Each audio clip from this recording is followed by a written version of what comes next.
The restaurant table was filled with laughter, glasses clinking, and endless praise for my sister. I sat quietly at the end, invisible as always.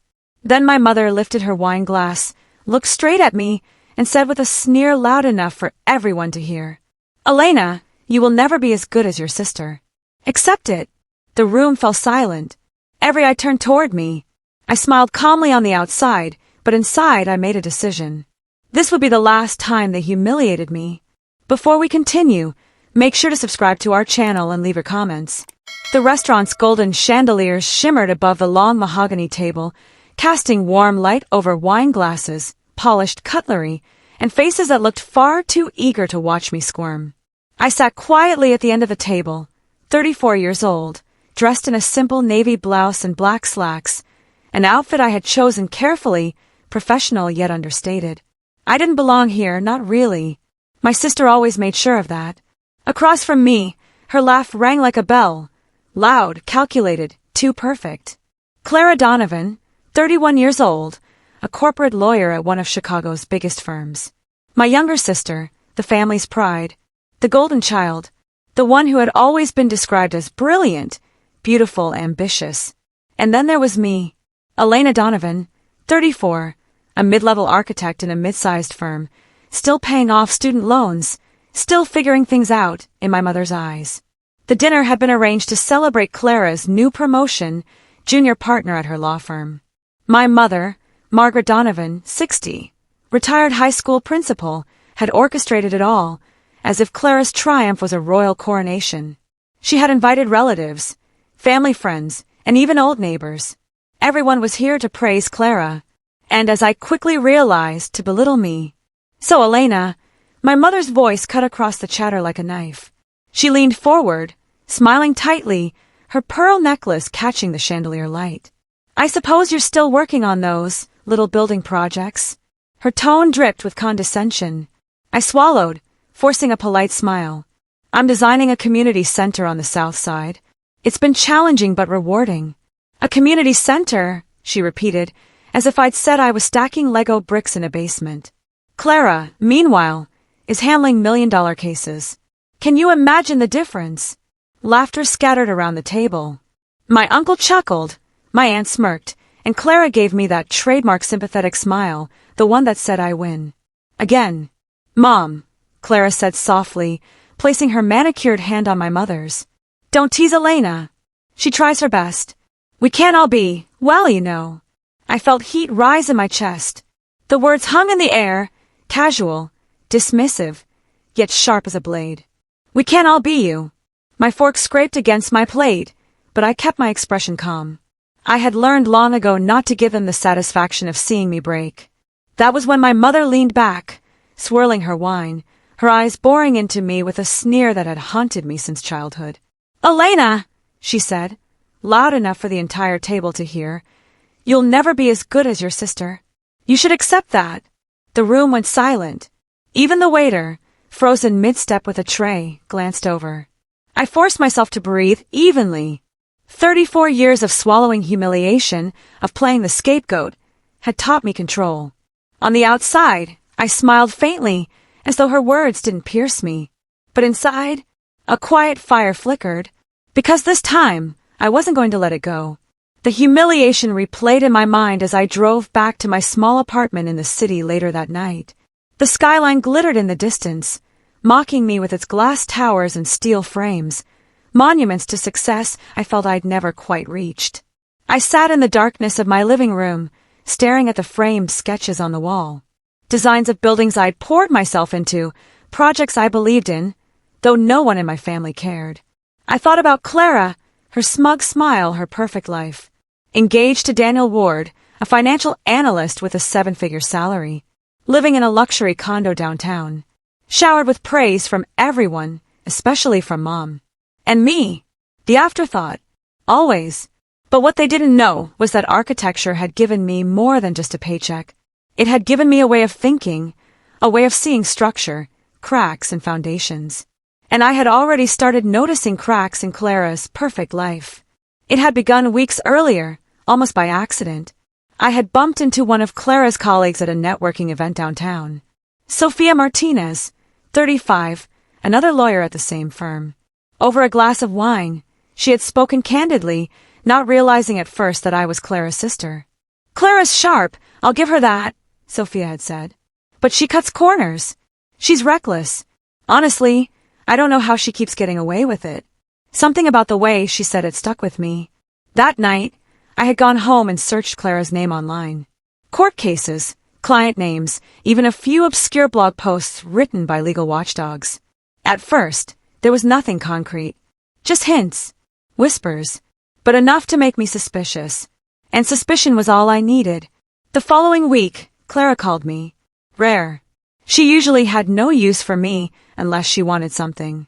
"Elena, darling," she purred through the phone. "I have a favor to ask. You know how you're good with designs and stuff." I rolled my eyes. Designs and stuff. That was my career, my life's work. She continued, "Daniel and I are buying a second property, a lake house near Michigan. I want you to look over the plans, maybe suggest some improvements. Just don't expect to get paid. It'll be like a family favor. Of course. Free labor. Classic Clara." Still, I agreed. Not because I wanted to help her, but because it gave me access. Access to her life, her finances, her plans. When she emailed me the blueprints, she accidentally attached another file, a PDF of scanned financial documents. At first glance, I thought it was just mortgage paperwork. But then I saw the numbers. Large transfers. Shell companies. Unexplained deposits into Daniel's accounts. My heart raced. This wasn't normal. I saved the file quietly without telling her. Days later, during a family brunch, Mom once again found an opportunity to compare us. "Elena," she sighed, patting my hand as though I were a child. "You should learn from your sister. She's marrying well, investing well, living well. You, on the other hand, still live in that tiny apartment. Honestly, it's embarrassing." Clara giggled, sipping her mimosa. "Don't be too hard on her, Mom. Not everyone can handle real responsibility." I smiled, calm as ever, but my fingers tightened around my coffee cup. Because what they didn't know, what they couldn't know, was that I had just found the first crack in Clara's empire. And I intended to dig deeper. For the next few weeks, I became an investigator in my own quiet way. After work, I'd spend hours tracing financial records, reading through public case files, and even visiting the courthouse archives. The picture began to sharpen. Clara and Daniel weren't just wealthy from their jobs. They were funneling money through shell companies, skimming from corporate clients, hiding assets in offshore accounts. It was fraud. Big fraud. The kind that could end careers, destroy reputations, land people in prison. The arrogance of it made my blood boil. All those years Clara had looked down on me, calling me irresponsible, a failure, when in reality, her success was built on lies. But I didn't rush. Revenge, I knew, was an architecture of its own. You had to build it carefully, patiently, brick by brick. And so I waited. I gathered. I planned. The next family event was Clara's engagement party, a grand, glittering affair at a luxury hotel ballroom. Everyone was there, dressed in designer clothes, sipping champagne under crystal chandeliers. I arrived in a simple black dress, unnoticed as always. Clara was radiant in her white gown, Daniel beaming beside her. Mom hovered proudly near the stage, introducing them like royalty. "Elena," Mom said, spotting me near the bar. She frowned. "At least you made an effort to look presentable. Don't embarrass us tonight." I only smiled faintly. If only she knew. As the night went on, I observed Clara and Daniel, the way they bragged about their new lake house, their upcoming honeymoon in Paris, their future filled with wealth and power. The crowd adored them. But I noticed something else too. A man in the corner, watching them closely. He wasn't dressed like a guest. He had the look of an investigator. Curiosity piqued, I discreetly approached him. He introduced himself as Agent Harris, 42, Federal Financial Crimes Unit. He showed me his badge briefly, low enough for only me to see. And in that instant, I realized something chilling. I wasn't the only one digging into Clara and Daniel. The music swelled in the ballroom, but my attention stayed locked on the man in the corner, Agent Harris, his eyes trained on Clara and Daniel.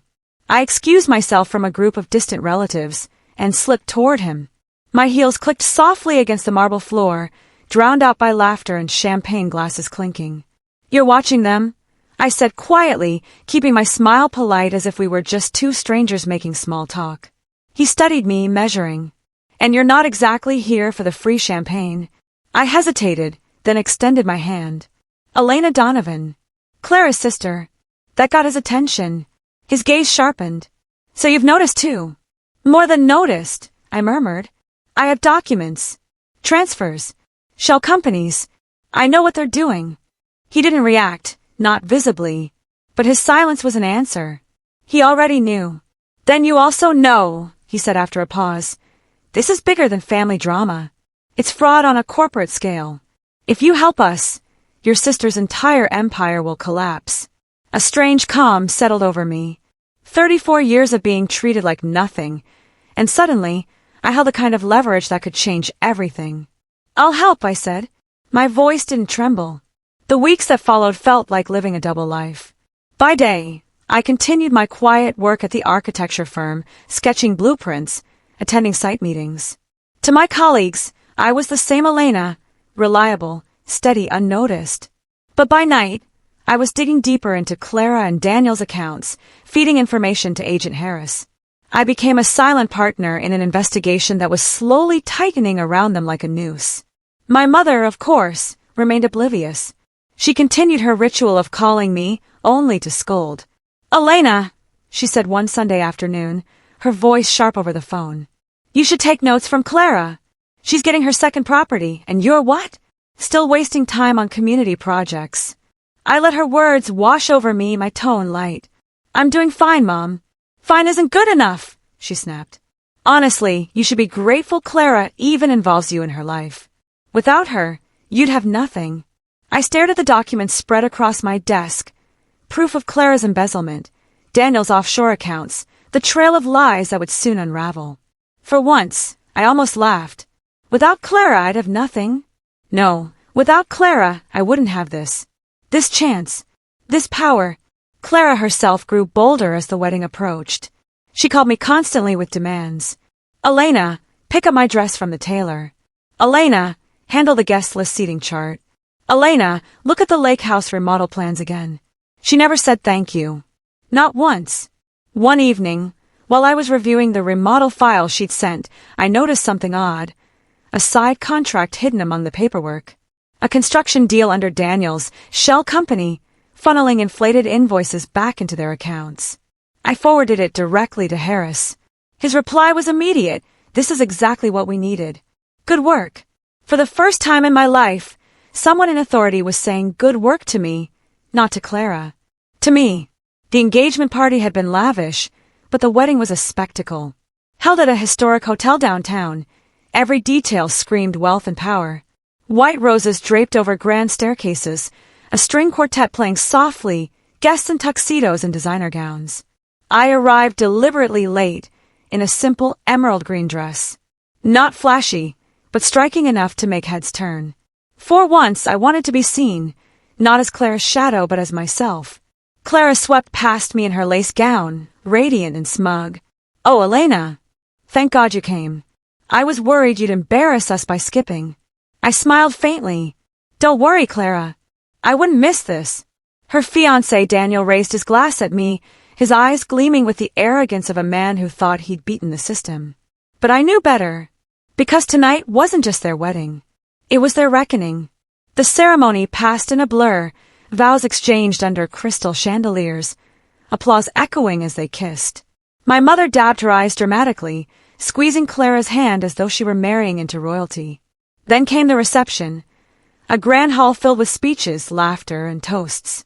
Clara basked in the adoration, Daniel boasted about their future, and my mother made sure to parade me as the supportive sister. "Elena," she said loudly to a group of distant relatives, "you must be so proud of your sister. She's everything you could never be." The relatives laughed politely, uncomfortable but unwilling to contradict her. I simply smiled, calm, serene, because I knew what was coming. Halfway through dinner, the doors of the ballroom opened. A small group of men in dark suits entered, moving with quiet authority. Guests turned, whispers rippling through the room. Agent Harris led them. My mother frowned. What is this? Security. Clara looked up, irritation flashing across her face. Excuse me, this is a private event. Harris stepped forward, his voice firm but polite. Apologies for the interruption. We're here on official business. Daniel Ward, Clara Donovan, you're under investigation for financial fraud and embezzlement. The room erupted. Gasps, murmurs, cameras flashing as guests pulled out their phones. What? Clara's voice cracked, high-pitched and frantic. That's ridiculous. I'm a lawyer. This is harassment. Daniel shot to his feet, his face pale. You can't do this here. But Harris was already presenting the warrant. His team moved in, producing folders of evidence, laying them on the table for all to see. I recognized the documents, the very ones I had handed over. Clara's eyes flicked to me across the room, wide with shock. You, she whispered, realization dawning. My mother stood frozen, clutching her pearls, her mouth opening and closing like a fish gasping for air. Elena, she stammered. What is happening? Do something. Help your sister. I rose slowly, smoothing the folds of my dress. All eyes turned to me as I walked forward, calm, deliberate, unshaken. I did do something, Mom, I said softly, but my voice carried through the stunned silence. I exposed the truth. The next moments played out like a film in slow motion. Clara shouting, Daniel struggling as agents led him away, my mother collapsing into a chair, her face ashen. Guests whispering, phones recording, reputations crumbling in real time. And me, standing tall, serene, no longer the invisible sister. Harris caught my eye, giving me the faintest nod of respect. I returned it, then turned back to the chaos unfolding. For once, I wasn't the family disappointment. I was the reckoning they never saw coming. In the weeks that followed, the fallout was everywhere. Headlines splashed across newspapers and websites. High-profile lawyer Clara Donovan implicated in fraud scheme. Financial analyst Daniel Ward arrested in multi-million-dollar scandal. Their law firm dropped Clara instantly. Daniel's company distanced itself, freezing his accounts. Investigations multiplied. Trials loomed. Their glittering future had turned to ash overnight. And my mother, she called me once, her voice trembling. Elena, why would you do this to your sister? I listened to her stammer, then answered with a calm she didn't recognize. I didn't do this to her, Mom. She did this to herself. I just stopped protecting her lies. There was silence. For the first time in my life, Margaret Donovan had no words. Months later, I stood outside a construction site on the south side, watching the framework of the community center rise. The sun glinted off steel beams, workers shouted instructions, and children from the neighborhood peered through the fence, excited for what was coming. I smiled, sketchbook in hand. This was my work, my foundation, my truth. And though my family would never admit it, I knew. I wasn't just as good as my sister. I was better. Because I built while she destroyed. Because I created while she connived. And because in the end, when the walls came crashing down, I was the one still standing.